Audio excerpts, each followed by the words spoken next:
All right, my name is Chase Thomas. I'm a double major in political science and international affairs, also a ambassador for the Howard College, and I have the honor today of introducing Dr. Rich. Dr. Rich is a poli-sci international affairs professor here with us from Grice. His extensive research in East Asian politics includes going to South Korea, I think last summer, to study the presidential elections, and he has also studied abroad at the Taiwanese Normal University, and I've taken, I think, every class he offered in East Asian politics that you've offered. He's very knowledgeable in this area, and I'd like to welcome up Dr. Rich.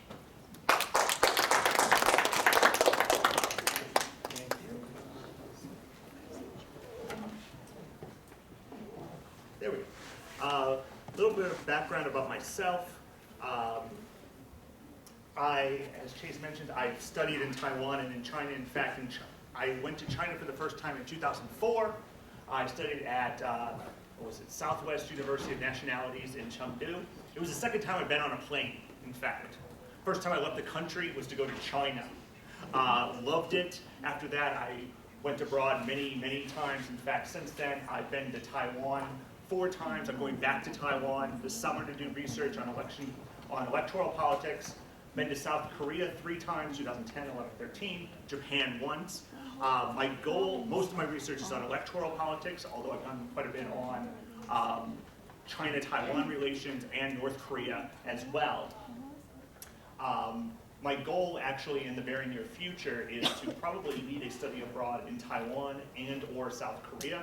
There's actually a very strong possibility that in the winter of 2014, there'll be a study abroad in Taiwan for the presidential and legislative elections because they're at the same time.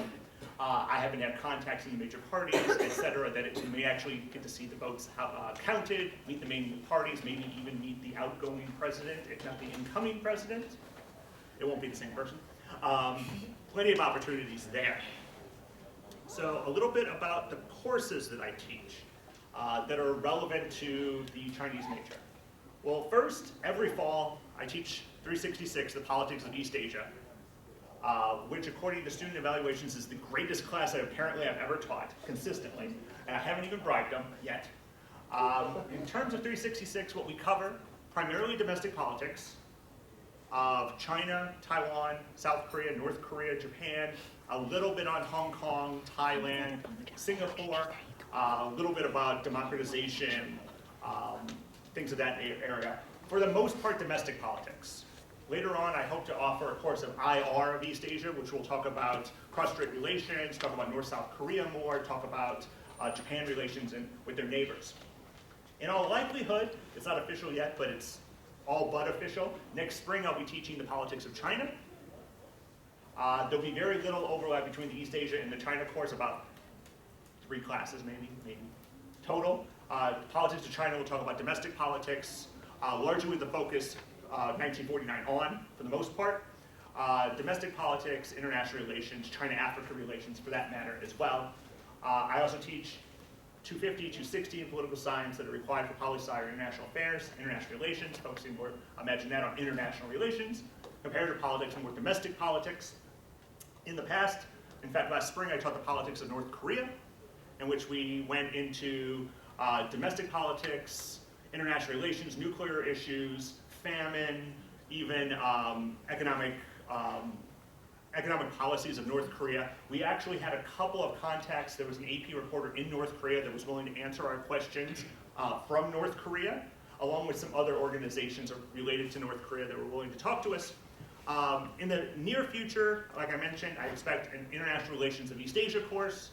There's the possibility of specific courses on Japan, South Korea, possibly, but highly unlikely, Taiwan, along with summer programs as well. So from there, what I'd like to hit is opportunities that become available once you have some Chinese language skills. Why you should take my classes, why after taking my classes, what you can do with the substantive knowledge that you have, along with the Chinese language skills. So one thing that I would encourage you to do is to not just think in terms of, oh, I can use this in China. Obviously, you can use Chinese in China. Imagine that. But there are other opportunities. In fact, I have used my Chinese far more in Taiwan than I have in China, largely because I've been to Taiwan more than I've been to China. So a couple of opportunities here. First of all, there are extensive graduate programs offered in English and in Chinese in Taiwan. The Taiwanese government will throw money at you if you want to do a graduate program in Taiwan. Right? If you want to brush up on your Chinese and get a graduate degree, bam, here's your option. Here's an option. If you want to do a study abroad, you can find, we have several exchange programs already. We'll have more exchange programs in the very near future in Taiwan. That's an option. If you're looking for an internship, this is an opportunity in Taiwan, especially if you have some Chinese language skills. I had a friend a couple years ago that interned with the Democratic Progressive Party. It's sort of the largest center-left party in Taiwan. It's, besides the Kuomintang, it's the other big party. She was the first non-Taiwanese to ever intern with the party, and they loved her. And everyone knew who she was. She was the white girl who happened to be working for the party. She stuck out in a positive way. More and more opportunities with parties, with think tanks, with the Election Studies Center at NCCU. I was actually a guest researcher there. They're looking for students who know a little bit of Chinese. They're more than welcome.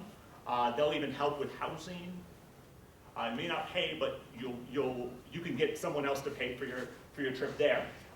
Election observation opportunities, where you can actually be an observer of democratic elections. You can see how the ballots are cast, how people interpret elections, things of that nature. There's also similar opportunities in South Korea, using your Chinese. There's a lot of think tanks in South Korea focusing on China-South Korea relations, or international relations involving China, or cross-strait relations for that matter. Many of these, if you already have Chinese language skills, that's a benefit. That's an asset to getting an internship there. You might not know Korean, but you already have one language down. In many of these cases, for that matter, a lot of words in Korean are borrowed from Chinese. So to a certain extent, you can fumble your way through day-to-day things in Chinese as if you're speaking very poor Korean. I'll give you a good example. My first day in South Korea, I'm put in a taxi by one of my hosts, and I'm told, okay, your new center where you're going to be working is behind the library at Korea University. I'm like, okay, behind the library, great. Get in my taxi, get to Korea University, the taxi cab looks at me like I'm an idiot, says something which I assume is, where should I drop you off? And I have nothing to say to him in Korean or English, because he clearly doesn't, I don't speak Korean, he doesn't speak English.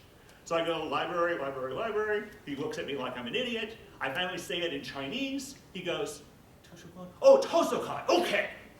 Well, drops me off. This happened about 10 more times that week. Bank, several other words are borrowed. Okay? So this is a platform that you can use to jump into other East Asian languages or East Asian opportunities. Similarly, South Korea, plenty of graduate programs with our exchange programs already. We have an exchange with Yonsei University where you could study Korean. You may actually be able to study Chinese there as well over summer. Also graduate programs and undergraduate programs all in English, and it's a fantastic university. Also additional research centers and research possibilities in South Korea. We have right now an internal undergrad research program, the FUSE grant, to encourage undergrads to do research. You could use this FUSE grant to do research in China, Taiwan, South Korea, working at one of these research centers. So actually getting relevant experience if you want to go into graduate study or to work in a think tank, and get partial credit at WKU. If you're thinking about applying to graduate programs later after finishing here, this is a great way to sort of leap forward, no pun intended. So lots of potential here.